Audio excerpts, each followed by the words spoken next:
الحمد لله رب العالمين والصلاة والسلام على النبي الكريم وعلى آله وأصحابه أجمعين أما بعد. حضرت مولانا مفتی تقی عثمانی صاحب دامت برکاتہم فرماتے ہیں کہ حضرت رسول اللہ صلی اللہ علیہ وسلم کی احادیث فعلیہ زیادہ ہے احادیث قولیہ کے مقابلے. اس سے پتہ چلتا ہے کہ آقا صلی اللہ علیہ وسلم نے اپنے عمل کے ذریعے سے شریعت کا جتنا حصہ سکھلایا ہے وہ بہت زیادہ ہے شریعت کے اس حصے کے مقابلے میں جو آقا صلی اللہ علیہ وسلم نے زبان سے سکھلایا. ہمیں اس بات کی طرف توجہ رہنی چاہیے. بڑی ذمہ داری کا احساس، جرأت، کم علمی کی بنیاد پر کوئی رائے قائم کرنا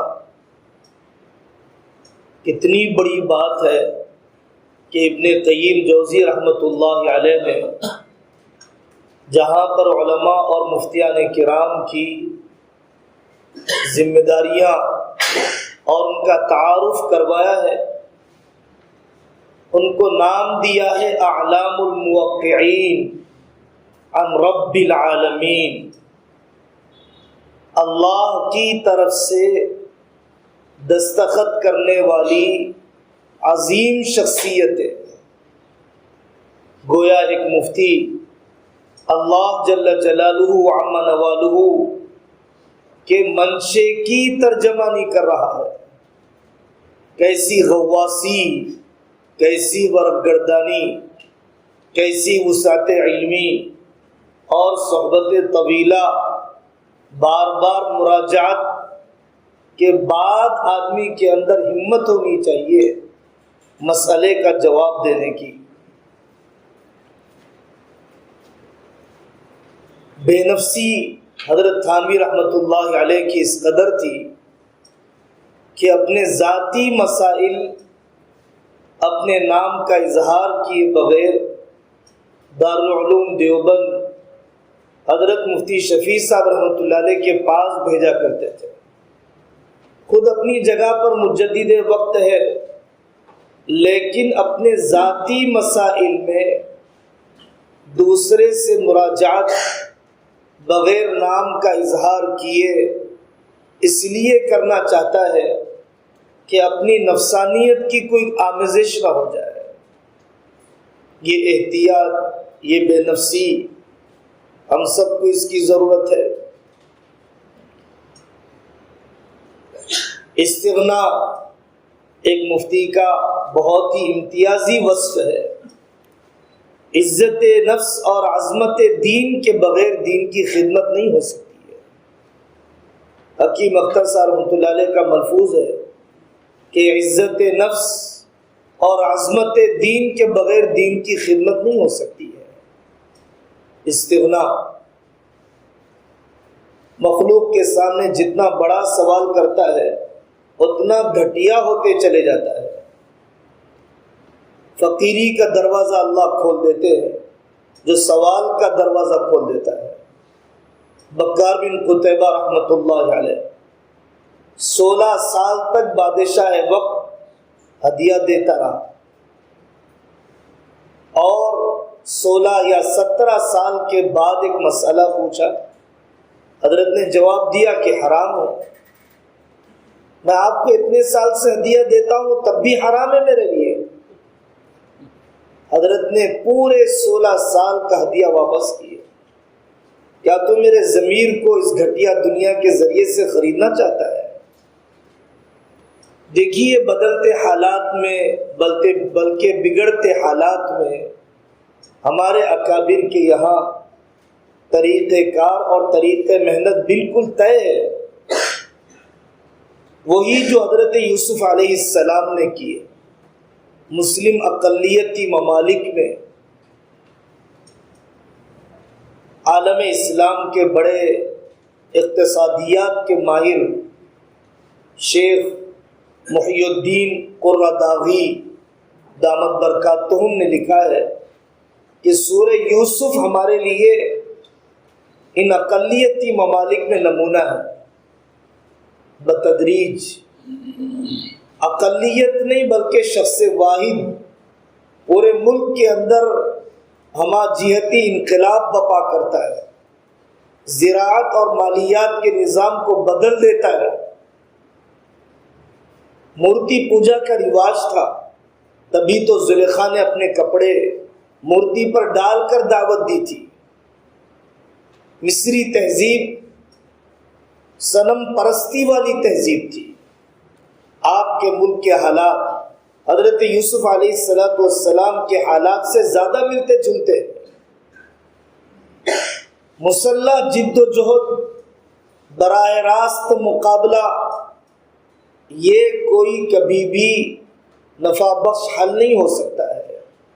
وہی طریقہ جو حضرت مجدد الفسانی رحمۃ اللہ علیہ نے اپنایا، وہی طریقہ انقلاب اپنانا پڑے گا۔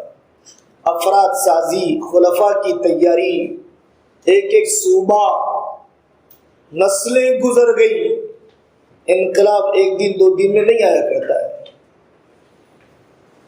ہمیں سنایا گیا وحدت امت کا موضوع، حضرت تھانوی رحمۃ اللہ علیہ فرماتے ہیں نہ اختلاف مذموم ہے نہ ہر جگہ اتحاد محبوب ہے۔ اختلاف شریعت کے لیے ہو تو مطلوب ہے، اتحاد اگر باطل پر ہو تو مطلوب نہیں ہے، جائز نہیں ہے۔ ہمارے یہاں اشتراک کی دعوت دی جاتی ہے، انضمام کی دعوت نہیں دی جاتی ہے۔ اشتراک کی دعوت دی جاتی ہے کہ مشترکہ چیزوں پر ہم محنت کریں گے۔ اختلاف ختم کرنے کا طریقہ یہ نہیں ہے کہ انضمام کر لیا جائے، آپ اپنا وجود، آپ اپنی تنظیم، آپ اپنی جماعت میرے ساتھ منظم کر لیجیے۔ قاضی مجاہد الاسلام صاحب رحمۃ اللہ علیہ فرمایا کرتے تھے نتعاون فیما نتفق، جو ہمارے درمیان مابین اتفاق ہے ہم اس کے اوپر محنت کریں گے۔ حدود اختلاف کی رعایت وسعت علمی، وسعت ظرفی پیدا کرتی ہے، اور وسعت ظرفی اختلاف کا سلیقہ سکھلاتی ہے۔ ہمارا اختلاف قطعیات میں نہیں ہوتا ہے، ظنیات میں بھی نہیں ہوتا ہے، اجتہادیات میں نہیں ہوتا ہے، ذوقیات میں ہوتا ہے۔ آپ نقشبندی سلسلے سے تعلق ہے، میرا چشتی سلسلے سے تعلق ہے، آپ فلانے جامعہ کے فارغ ہیں، میں فلانے جامعہ کا فارغ ہوں، میں فلانے بزرگ کے مزاج سے کام کرنا چاہتا ہوں، آپ فلانے اللہ والے کے مزاج سے کام کرنا چاہتے ہیں۔ ذوقیات کا فرق کوئی بڑا فرق نہیں ہے۔ جو اپنے اختلاف میں مخلص ہوتا ہے وہ باادب ہوتا ہے، جو اپنے اختلاف میں مخلص ہوتا ہے وہ فریق مخالف کا اعتراف کرتا ہے، اعتماد کرتا ہے، استفادہ کرتا ہے۔ امت کو اس اختلاف رائے سے نقصان نہیں ہوتا ہے۔ فقہ اسلامی پر بہت کام ہوا ہے، اور خالد سیف اللہ صاحب برکاتہم نے ایک ملاقات میں فرمایا فقہ اسلامی پر بہت کام ہوا لیکن فکر اسلامی پر کام نہیں ہوا۔ فکر اسلامی پر کام کرنے کی ضرورت ہے۔ فکر اسلامی سے متعلق مضامین کو پڑھنے اور سمجھنے کی ضرورت ہے۔ پہلے زمانے میں عورتوں کو ناقصات العقل کی تعبیر کہہ بھی دیا جاتا تھا، سن بھی لیا جاتا تھا۔ اگر اس کو اس تعبیر کے بجائے اگر اس انداز میں کہا جائے کہ اللہ تبارک و تعالیٰ نے ایک عورت کے اندر جذبہ امومت رکھی ہے اور اس کا مادری جذبہ اس سے ساری خدمت کروا جاتا ہے، اگر وہ مادری جذبہ نہ ہو تو وہ جو کچھ جتن کرتی ہے وہ نہیں کرے گی۔ اور یہ پکی بات ہے کہ جو آدمی جذباتی ہوتا ہے وہ مغلوب العقل ہوتا ہے۔ انداز تعبیر، اسلوب تعبیر کا مسئلہ اس میڈیائی دور میں بہت زیادہ اہمیت اختیار کر چکا ہے۔ عقلی دلائل کا استعمال اور دیگر مذاہب کی کتابوں پر نظر، حضرت مولانا قاسم صاحب نانوتوی رحمۃ اللہ علیہ نے اپنی تمامی کتابوں اور مناظروں میں بائبل کا جو حوالہ دیا، اپنشدوں اور منوسمرتیوں کا حوالہ دیا، ہم جس ملک میں رہ رہے ہیں اس ملک کے مذاہب سے واقفیت، ہم دفاعی پوزیشن میں آ گئے ہیں، اقدامی پوزیشن میں باقی نہیں رہے ہیں، ان مذاہب سے ناواقفیت کے نتیجے میں نکاح کم سینے میں صرف حضرت عائشہ کا نہیں ہوا، بائبل کے مطابق حضرت مریم کا بھی ہوا، اور ہندوؤں کی مذہبی کتابوں کے مطابق سیتا کا بھی ہوا، اور اسی طریقے سے بہت سارے واقعات اگر دیگر مذاہب پر نظر ہو، چونکہ ہمارے ملک کے اندر فتوے کا میدان بہت زیادہ وسیع ہو جاتا ہے، ڈاکٹر کو صرف ڈاکٹری پڑھنا ہے، مفتی صاحب کو ڈاکٹری بھی دیکھنا ہے، انجینئرنگ بھی دیکھنا ہے، زمینداری بھی دیکھنا ہے، مزارعات و مساقات بھی دیکھنا ہے۔ شبہات جو کچھ ہمارے ملک میں پیش کیے جا رہے ہیں یہ وہی ہے جو مستشرقین نے پیش کیے تھے۔ اللہ جزائے خیر دے علامہ شبلی نعمانی رحمۃ اللہ علیہ کو اور ان کے رفقا کو۔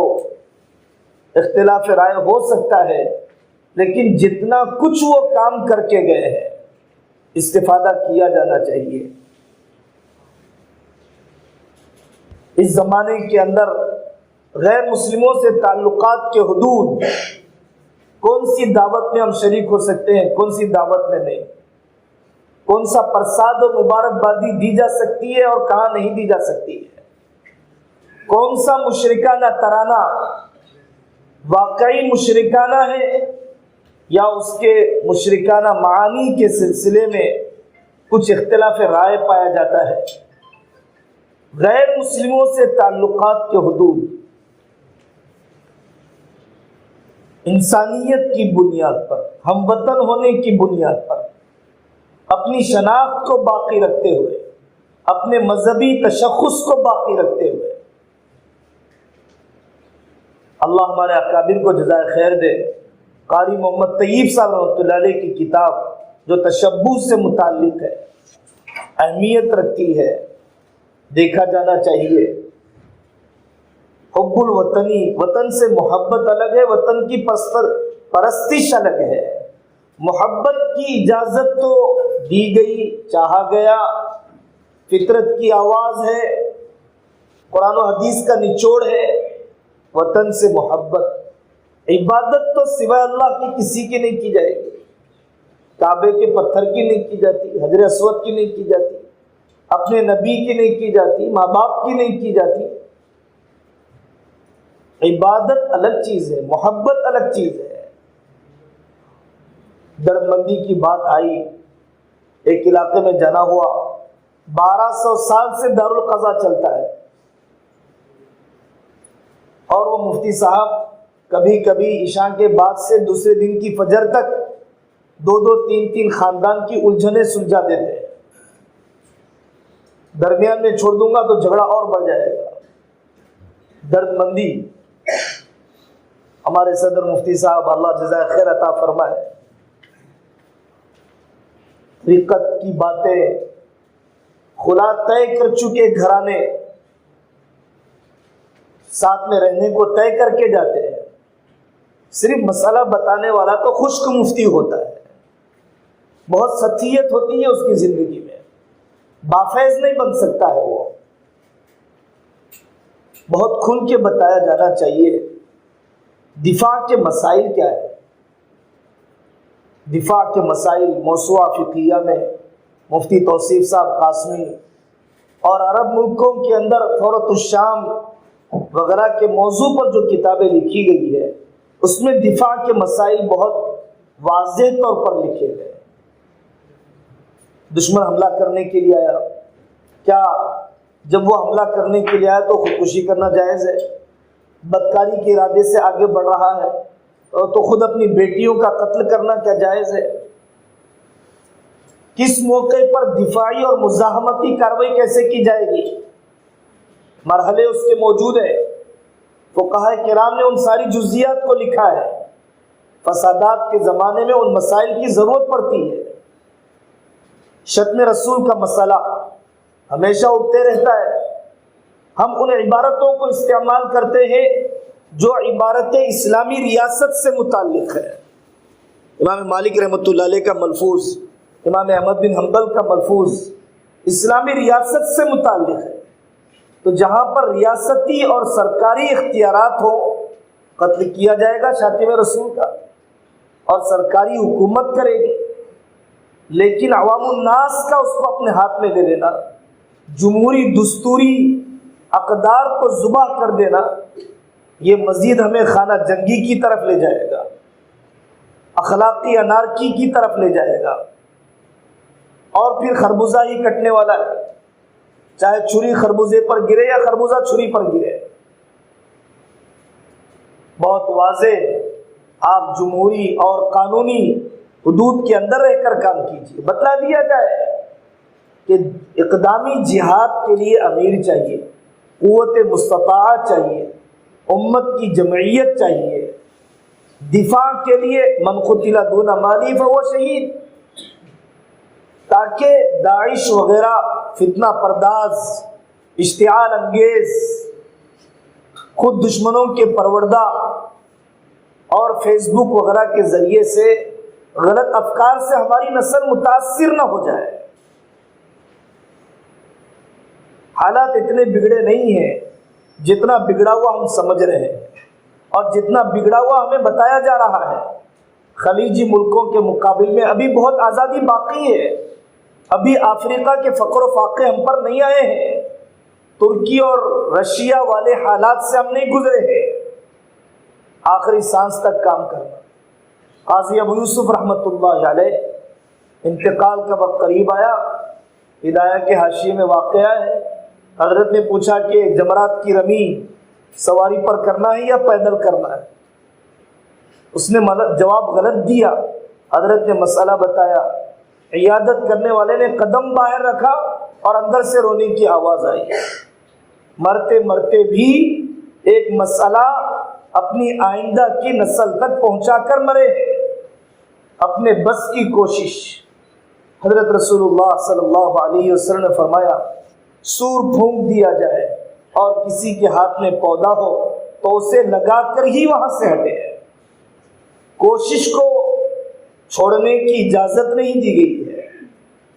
یوٹیوب پر کام کریں ٹھیک ہے، لیکن زمینی تعلق بھی رکھیے، افرادی تعلق بھی رکھیے. ہمارے اکابر کا امتیاز ہے کہ معنویات کو، اسلامیات کو معقول بنا کر پیش کیا اور معقول کو محسوس بنا کر پیش کیا. آخری بات، نجم الدین ایوب کے زمانے میں اسرار شریعت کے ماہر عز بن عبد السلام رحمۃ اللہ علیہ کی انبن ہو گئی بادشاہ وقت سے. جلاد نکلا عز بن عبد السلام کی گردن لینے کے لیے. بیٹا دوڑے ہوئے آیا، ابا جی پتہ ہے جلاد آ رہا ہے آپ کی گردن مارنے کے لیے. عز بن عبد السلام رحمۃ اللہ علیہ نے بڑے اطمینان سے فرمایا ان اباک احقر من ان یقتل فی سبیل اللہ. بیٹا تیرا باپ اتنا اچھا نہیں ہے کہ اس کی گردن اللہ کے راستے کے لیے قبول ہو جائے. اشاعت علم الگ ہے، اظہار علم الگ ہے. اسلام کیا ہے؟ کتاب لکھتے آٹو رکشے والے کو سناتے، بیوی کو سناتے، منظور نعمانی رحمۃ اللہ علیہ سمجھ میں نہیں آیا پھاڑ دیتے، پھر دوبارہ لکھتے. فرماتے اشاعت علم مقصود ہے، اظہار علم مقصود نہیں ہے. اجر کے لیے کرنے والے کے قدم ہی جمتے ہیں، اجرت کے لیے کرنے والوں سے کبھی مؤثر کام نہیں ہوا ہے. اللہ تبارک و تعالی ہم سب کو ان صفات پر عمل کرنے کی توفیق عطا فرمائے.